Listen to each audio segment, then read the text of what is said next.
Hey everyone, this is VMD. I'm so excited for this collaboration with Dr. Gottwald. She's going to talk to you guys all about anesthesiology.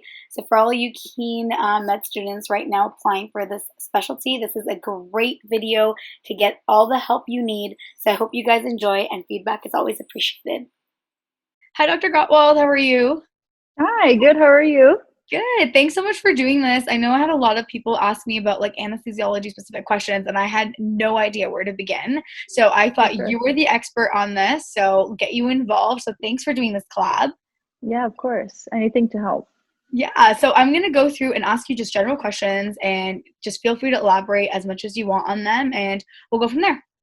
Okay. Sounds Awesome. good. So if you want to go ahead and just tell everyone just a little bit about yourself, like your educational background, people can follow along on the document because this will be shown on everyone's screen. So For sure. So my name is Kate Gottwald. I just matched this round into anesthesiology for 2020. congratulations. Thank you. Congratulations to you too. You matched too. So I'm originally from Minnesota. I'm from a really rural area in Minnesota. I completed my undergrad at Hamline University, which is a private liberal arts school in St. Paul. I played college volleyball there, so that's why I picked that school. That's awesome. And then I took one gap year off between my undergrad and med school, and then I went to AUC School of Medicine in St. Martin in the Caribbean. Awesome. Yay, another During, Caribbean grad. yeah, I know, another one. That's so great. No, but I So mean, dude, we worked so hard. Like, we know. We were there together in Brooklyn during our clinicals. It was struggles. it's an uphill battle, It and is. you don't know it until you're in it, but it's an uphill battle. Exactly. Exactly. But again, it's just another reason why for us to be so proud that, like, we've made and we matched our first time into, really good programs. And I know Right. anesthesiology is becoming such a competitive field. Despite what some people will tell you with the introduction of CRNAs getting more autonomy, that anesthesia is still competitive as far as for applicants. So Yeah, I totally agree. So just getting right into it. So what's your overall advice for ERAS? I love that you've written things on here. I like read through it really, and I was just like, this is awesome. So yeah, feel free to elaborate, like just sort of when you started applying for ERAS. I know we were sort of there at the same time, like getting in touch with each right. other. Yeah. So one thing that our school did, which I'm sure many other schools do, is have a really big, broad overview timeline of leading up to ERAS applications. So our school had like, by this day you should have this done, by this day you should have this done, Yeah. and it was extremely helpful. I know that people waited until the last minute to do things and were incredibly stressed out. There were people I was living with during rotations. So definitely my number one advice is follow those guidelines. So for us, for example, they wanted our personal statements done in like May, my first draft. And they have a program that's called Physician Match Advisor. And because we're Caribbean students and it's harder to match in general, they pair us up with an alumni in our field of interest, and they kind of take us under their wing, look at our personal statements, our scores, our grades, stuff like that. And in order for them to properly match us, they wanted the personal statement done early. So it's never too early to have your first draft done. I still ended up revising it like 2 or 3 times before I actually submitted. So I would definitely say start on a personal statement now, and it's going to be harder to write that first draft than you think, because it's kind of hard to talk about yourself and It like is. play yourself up. Yeah. Yeah, and also like, So what part of yourself you want to show is so difficult to pick right. one because you really only have one page, Exactly. and it's not Exactly. too much space. Yeah, exactly. Yeah. And so I followed the guidelines. Like we had to request our MSP letter, Yeah.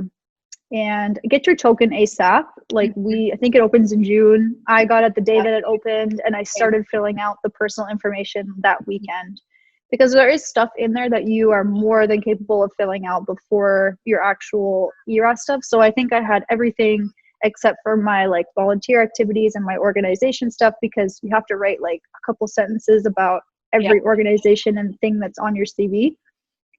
So I had everything but that done. Yeah. So it takes time, and takes a lot more time than people will think, going into it. And obviously submit on time. Yeah. There's no excuse between June and September that you can't get all of this done. So submit on time. I ended up like submitting, I think 15 minutes after it opened, because I had a credit card, I had an Amex, and they were like, we don't take Amex. So I was like, oh my God. That's a good point. Yeah, like people should check beforehand, just making sure that they have the right money information too. So I think they take Visa and MasterCard, if I remember right. They don't take Amex. So if you have an Amex, find a different card because you're going to need one. So. Good point. Yeah. No, but I 100% agree with the deadline thing. I mean, I feel like a lot of, and even when I was researching back last year when we were applying, like a lot of people were like, oh, I didn't get any interviews or I didn't get as many and I didn't know what to do. And then when you find out, like, oh, so when did you apply? And they were like, I submitted October. And it's like, it's like you gotta really stay on top of this stuff if you want to be looked at in the beginning batch, because they will see the beginning batch. It just makes no sense for you to delay things. And I love that you said that June to September, that's like enough time. There's no excuse for you not to. There's no excuse. I mean, unless there's something detrimental, like a letter writer who's not getting back to you, or something that's out of your control, but most of it's in your control. And if you have come this far and you submit your application late because of laziness or whatever it is, like, damn, we're on year 4, we're going on year 4 of this, like, off in the best position. So. I 100% agree. How did you sort of either prep or like what did you do beforehand or during the actual application? So for the application season in general, I really recommend the book The Successful Match. That's awesome. I think it's like $35-$40 on Amazon. It's expensive, but it is like probably like 600 pages. Wow. Okay, cool. So it's basically a couple of doctors collaborated to provide a ton of stats about what programs found important individually. Like some people put more emphasis on step 1, some people it's on step 2 CK or letters of rec, or things like that, what each program type found most important. And they have a ton of information on like things that are generally viewed as like appropriate pre-interview communication, appropriate post-interview communication, things not to do, things to do, and how to ask people for letters of recommendation. And all the beginning chapters, probably the first half of the book, is applicable to every applicant. And then the second half, they have all of these specialty-specific chapters. So I read solely anesthesia. So Right. That makes sense. That was about all I did to prep, I think. That's awesome. Yeah. And I think you're right. Like I don't think anybody needs to have like dedicated time. It's just do as much as you can as you're still going through your electives and rotations and stuff. Like, take out like an hour or so every week leading up to the deadline. It reminded me also, another thing is like after you're done, like go back, like take a few days off and go back and edit it for grammar and things like that too, because I think that's pretty important. Yeah. Awesome. And so in terms of IMG applicant specific advice, what would you have to say for that? So my first point is have your application completed on time, no question. Like I said, if you want to be at the same level, viewed at the same level as US students, you should never give anybody a reason to question where you came from or your abilities. And being on time and not being tardy is one very easy way to do that, right? Yes, definitely. And IMG specific advice, the trend that I saw with most of my friends and other Caribbean students was to apply super broadly. Everyone I know applied to many, many, many programs, as I did. So I think for anesthesia, there's about 150 programs in the country compared to like a couple thousand for IM and family. And wow, I didn't know tough. That is tough. Yeah. And so my advice to IMG2 is if you truly want a specialty, be willing to go somewhere maybe somewhat less desirable for you. It's only a few years at the end of the day, and you get to be in the specialty you want for the rest of your life. Like, don't be like, oh, I'll use California as an example because it's really hard to match into California as an IMG in general. Like I'm from Cali, so I'm only going to apply to Cali programs. Like, you got to be willing to go anywhere as an IMG. Since you already went abroad for med school, I can't imagine you wouldn't be willing to go somewhere else for residency. But no, I think that's true. I think when people are making their priority list, I think your specialty should be up there because you're dedicating your entire life for this. And then like geography could come like, second or third. But I agree. I think it's much more important to get your desired specialty and be able to, then make your career out of it versus what if you have to move in a few years for another fellowship or something? What's the point? Yeah, exactly. And then as far as for application advice and picking programs, Frida is a great resource. I'm sure most people will eventually learn about Frida. Most programs have a lot of statistics in it. And basically I went through and looked at every single program I wanted to apply to. Right. And if you can click on some slider filter on the side of the screen, you can select percentage of IMGs in the program. Mm-hmm. And if this number was less than 5%, I did not apply to that program. Yeah.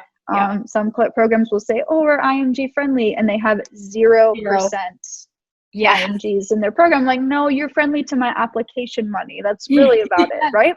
I totally agree. Yeah. So I didn't give them the satisfaction of applying. For anesthesia, I know a couple states were Oregon, Nebraska, and I think those two for sure. There were like 2 or 3 programs in each state, and I remember they all had 0 IMGs. So I removed all of those.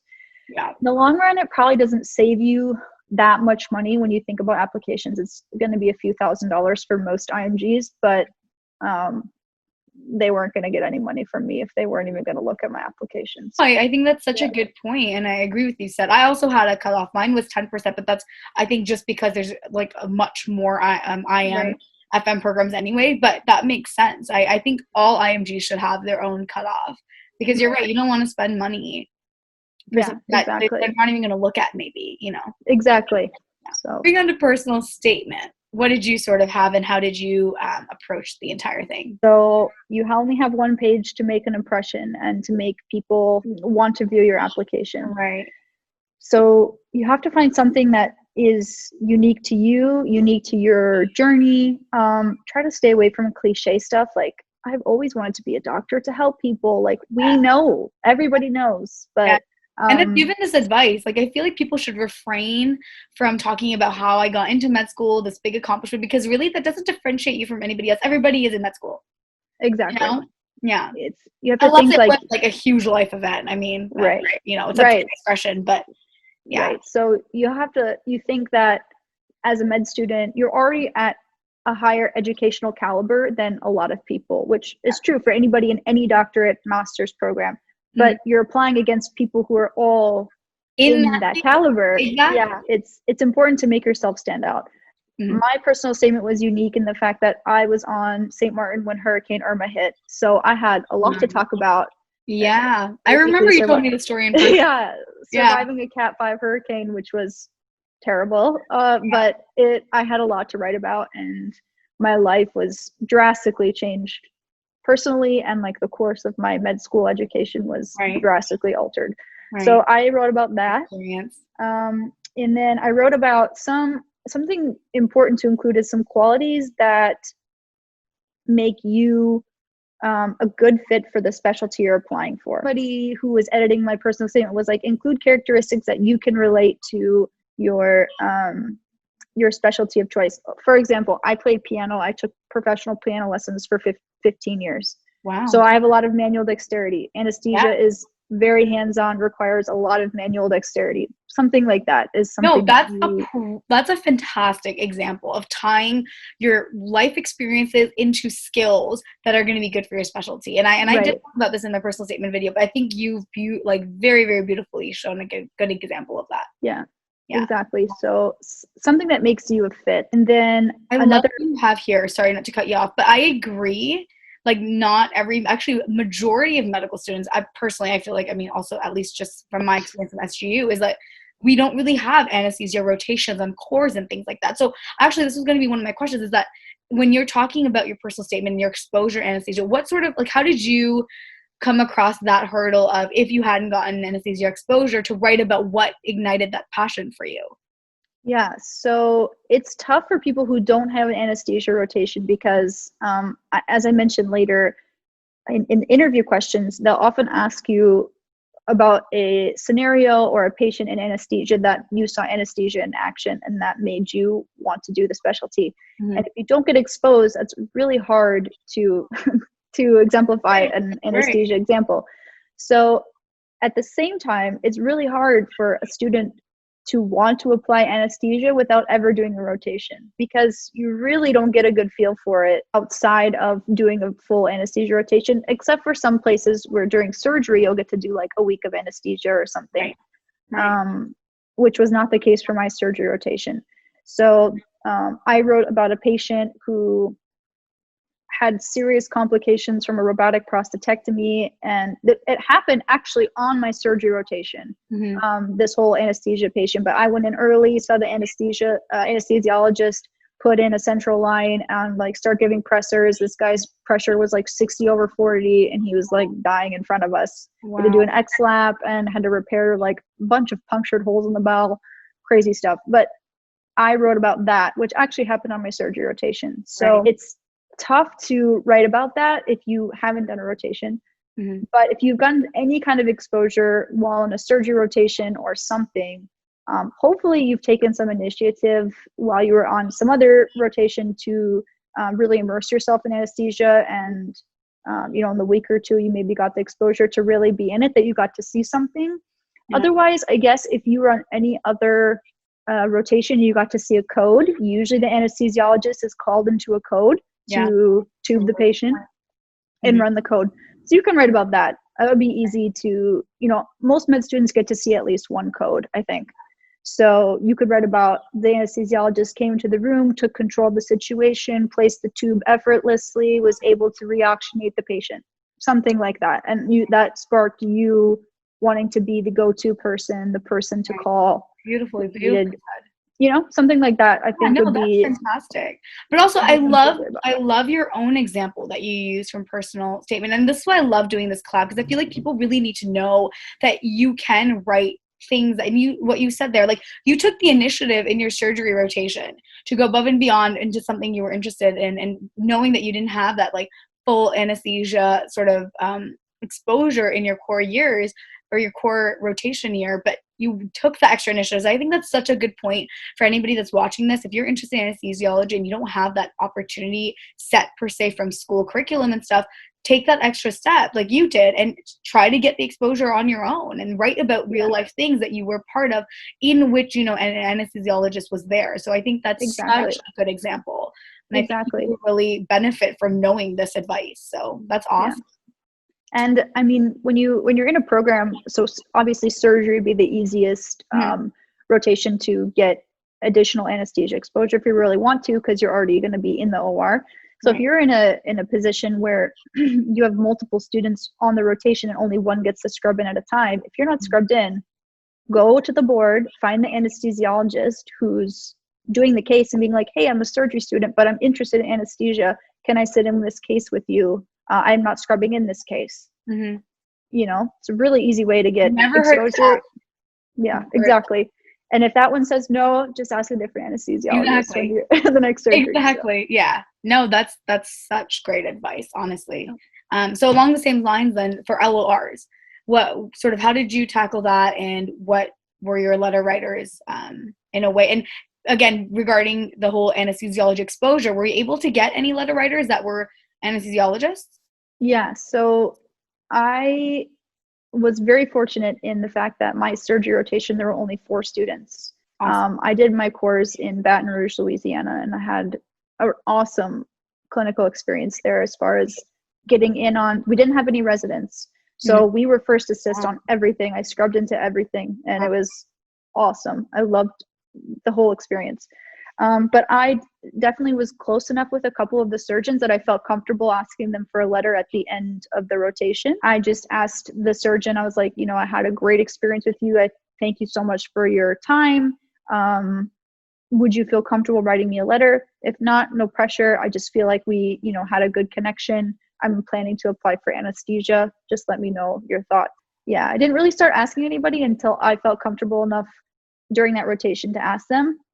That said, I had enough time. I was only midway through 3rd year, right, when I had surgery. So, and then I ended up doing 2 anesthesia electives in August and September. Your 4th year electives with anesthesia specifically. Yeah, and I did that intentionally. So if you have, I remember like looking at the timeline for when things were due that the school put out. And I remember this like light bulb went off. I was like, if I need a letter from anesthesia, I need that done in June, July, August. Exactly. I have to get a spot in those months. So Really good And timing. nobody told me that. Nobody told me that up front. So This is why you're telling the newbies now, the new I kids. know, I know. Yeah.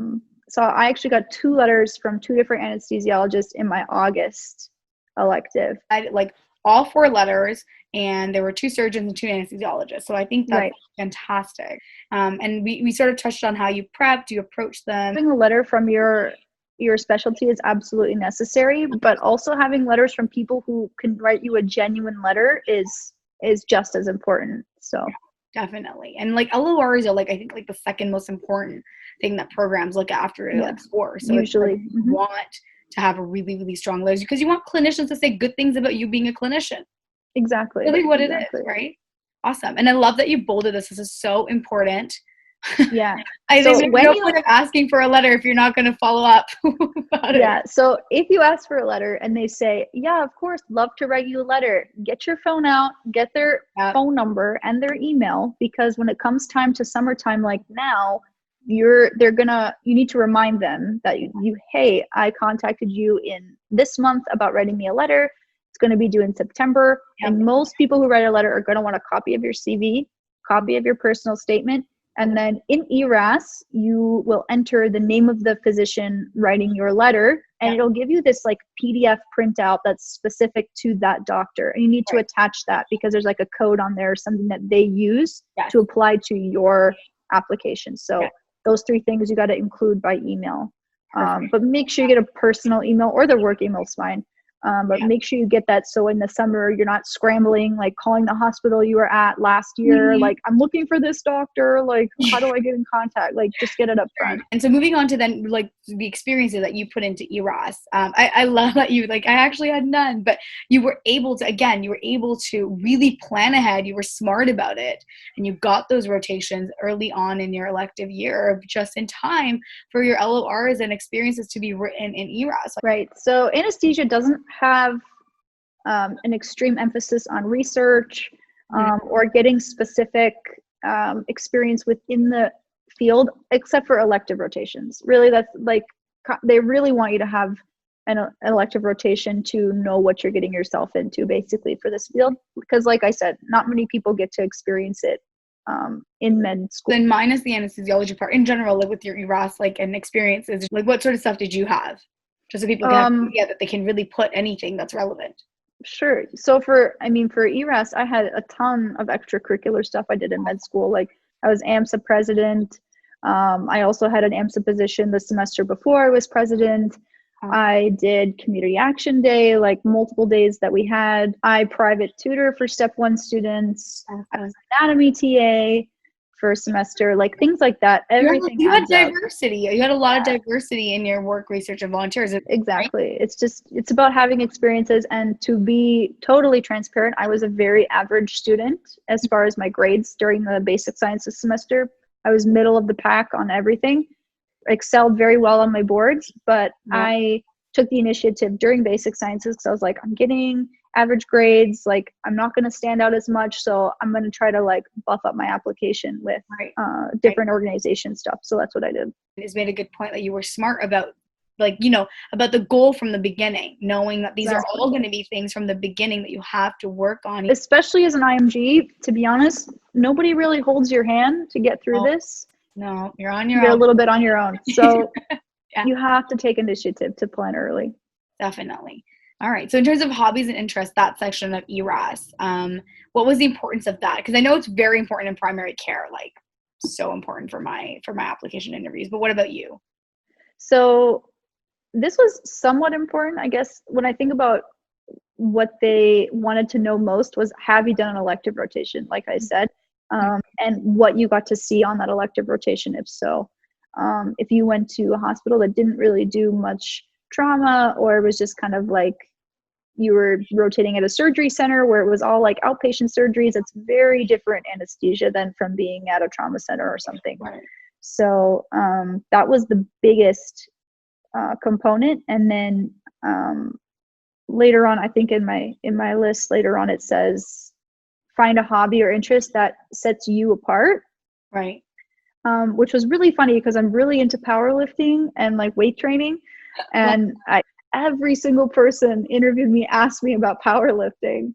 They're like, why That's awesome. powerlifting? Yeah. Yeah. So find something. If you like to freaking cross stitch, like put it in there and somebody will have something to ask Yeah. about what you do that's Just unique. be yourself. Yeah, for real. Definitely. Awesome. So I think the almost second last question here, or the last question for this part of the video, because there'll be a follow-up video just on interviews, but for this part, what were your resources, and just again, like your main tips that you want to give, not just to IMGs, but anybody that's passionate about anesthesiology applying? I utilized Frida the most. Basically what I did was I added every single anesthesiology program to my ERAS and put it like, yes, I'm applying here. And then I dwindled down from there.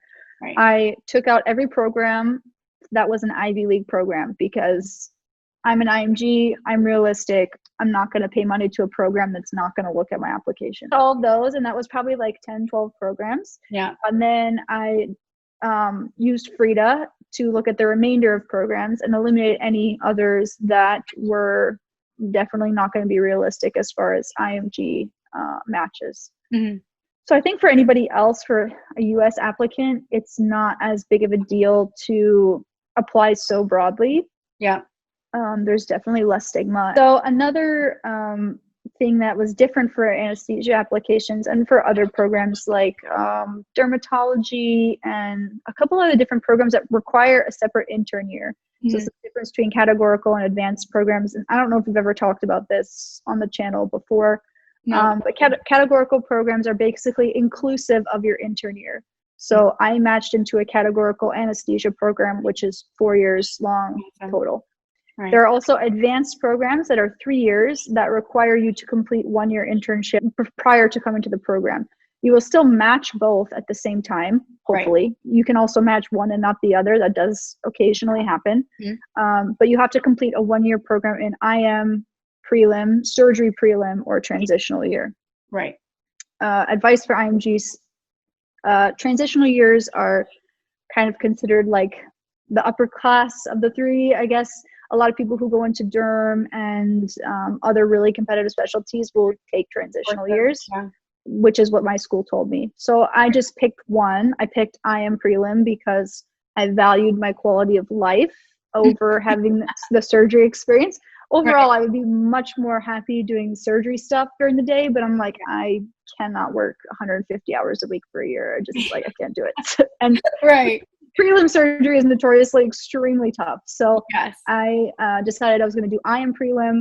So I also had to apply to IM prelims in addition to anesthesia advanced programs. So basically, if you plan to apply to advanced programs, you have to apply to some kind of first year program. Gotcha. So, and there was a ton of IM prelim programs. Oh, yeah. So I basically just went through my list of advanced programs and I wrote down every city that had an advanced program.